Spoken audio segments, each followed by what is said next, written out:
So, Coach, you had a successful road trip at Clemson and at Virginia Tech. We've talked in the past about the road struggles of in ACC play. What did the team just do well to earn those two victories and get some positive results? For sure. I think we played great volleyball. I think that as a team we had a great week of preparation, and also the mindset that we approached those matches. We did something at some higher levels than what we have done it before, and it's been exciting to see just kind of this team turning the corner and learning some things. We talk about their youth all the time and how things are getting better. So this was a good kind of stepping stone for us on learning how we want to play as a team. What do we want our culture to be about? What are the things that are important? And we talked about in the beginning of the week about needing each other, making the person next to you better, challenging the person next to you to be better, but also being the best teammate that you can for them, because we can't do it ourselves. We need one another, and we need to make sure that we're functioning as a team at all times. And I think that we were able to apply those things this weekend, and the results have shown that. And specifically against Virginia Tech, you had highest hitting percentage of the season in one match, and you lead the conference in that percentage. And even Cody Comby, she leads individually in that statistic. What's it been about this year, just having that such a high hitting percentage and that efficiency in that part of the game? I mean, I think we're very well-rounded with our offense, and when we're in system, I think that our passing has been very, very consistent. And so when we are in those situations, I think Matt's doing a great job distributing the ball. Our players are doing a great job terminating balls and situations. And so I think we're just maturing as a team on that side of the game, and the way that they're interacting and just kind of getting to know each other, and what, Matt, how she needs to set each hitter and things like that, and just working together. Again, it's just being a very effective unit. I think it has been one of the biggest things that have shown this weekend. I'm just really pleased with the firepower that we have from kind of all phases of the game and all sides of the court. So when we're in system, we're hard to stop. And speaking of Matt, she leads the conference in total assists. And just talk about her development from being a freshman last year, having to run this offense, to now being a sophomore, and her having such a good statistical year for you. Yeah. No, I mean, she's done a great job. I think that she's learning every day. I think that's one of the greatest and fun things about this group, is that, something doesn't go our way. We don't just stay stuck on those things. We talk about it. We find solutions. We try to put into action the things that we're talking about. And so it's been a fun journey to just kind of guide them through those situations. And Matt has been an evolution of that. I think that she has hit some road bumps here and there in the season, and then she has refocused, figured it out, watched video, talked to us, just kind of found the resources to help her get to that next level, to help her be a little more consistent, to help her reset and make sure that she's doing those things. So it's been fun to just kind of see their drive towards being the best that they can, and learning and embracing all that. It's a fun environment to be a part of. And all of her offensive targets outside of Cody, if you're outsides and middles, are all underclassmen, including Julia, who was named Freshman of the Week in the ACC, another double-double for her against Virginia Tech. What about her just development and evolution as she goes through ACC play for you? I mean, I think that she's understanding and expecting, the more she plays, the more people are going to get used to her. So I think that last week we spent some time kind of talking about some situations, and hey, this is what you're going to see 90% of the time. So how do you, what can we add here to your toolbox here so that you're more successful in those situations? And I think that she's connecting better with Matt. They're talking about the speed of their set and how do they want to run it, really just developing that relationship. And I think that she's developing that relationship with everybody else around her, with her teammates. And so all of that has grown. I think that she has played better the times that she has connected better on the court with the team and as a group, and her energy and the things that she was able to bring into the court besides her numbers. Her numbers have been a reflection of the attitude that she's bringing into the court, and it's been fun to see her develop on that side of it as well. I also noticed as well, we talked earlier in the preseason about, and I'm pulling it up now, the blocking. Yeah. And I look at the statistics, and you're in the lower half of the ACC standings as far as blocks go. Yet I look at percentages. You're holding teams to under 200 or 20%. I think at least 9 matches this year. Yeah. And defensively, efficiently, you're doing pretty well. Yeah. Is it just you're not getting the blocks that you want, but you're still the hitting percentages are pretty solid within yes, and that the was one of the conference. biggest things we talked about wasn't the blocking per se, but it was opponent hitting percentage. So what are their opponents doing against us offensively?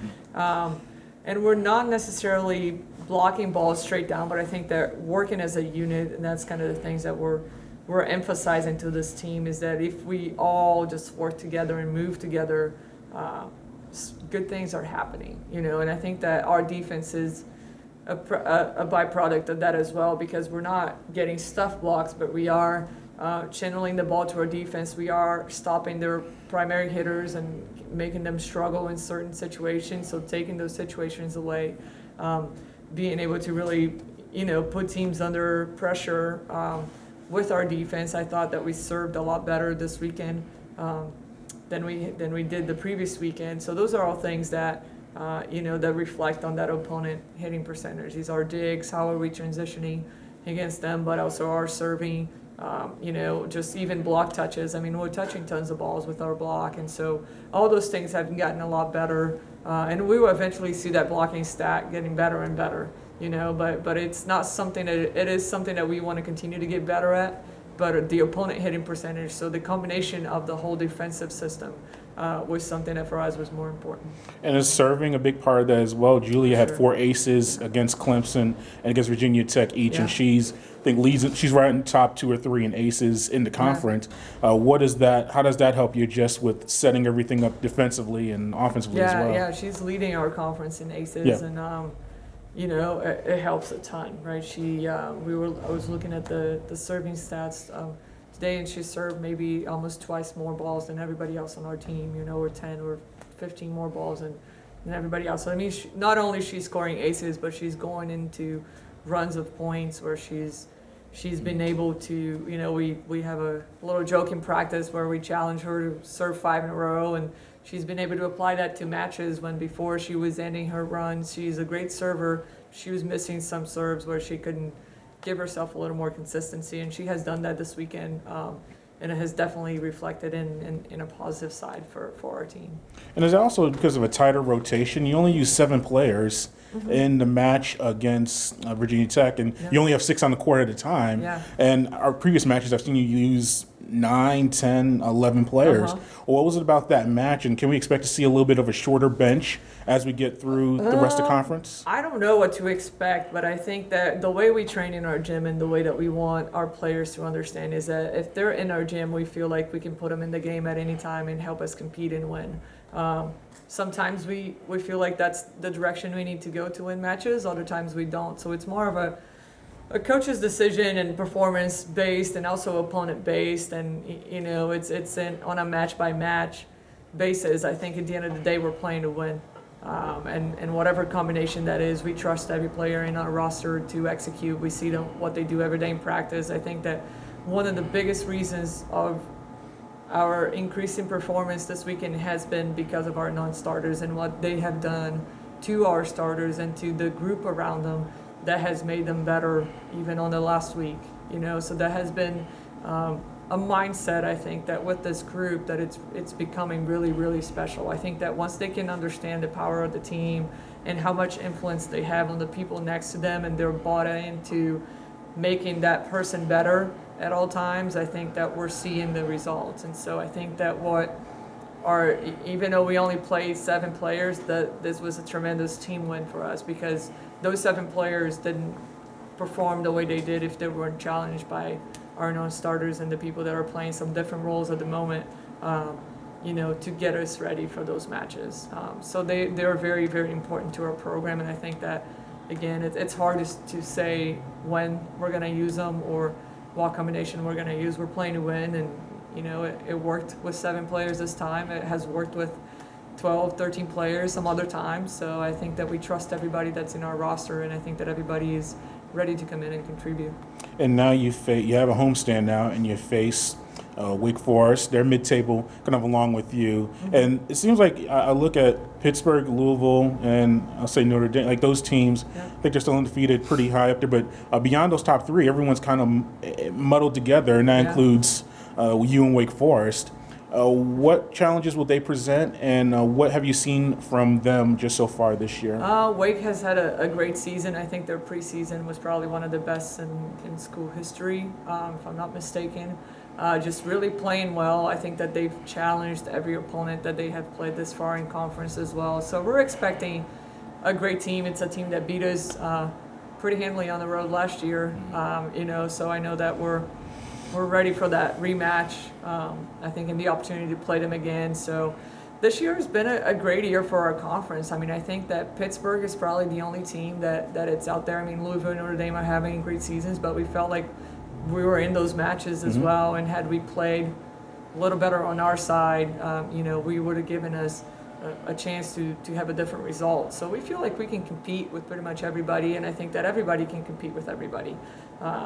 So it's a fun environment. It is something that we even talked about last week. I mean, last week was the first time, I think, in a long time that we had 14 teams and 150 RPI in our conference. Everybody was 150 or higher, and that hasn't happened in a while. So the conference is getting better. The volleyball level is getting better, and our players are embracing that environment. They're understanding that every match is a different story, and you got to kind of be able to bring your A game to compete with the teams, and you have to expect the best from them, and that's what we're expecting from Duke and Wake this weekend.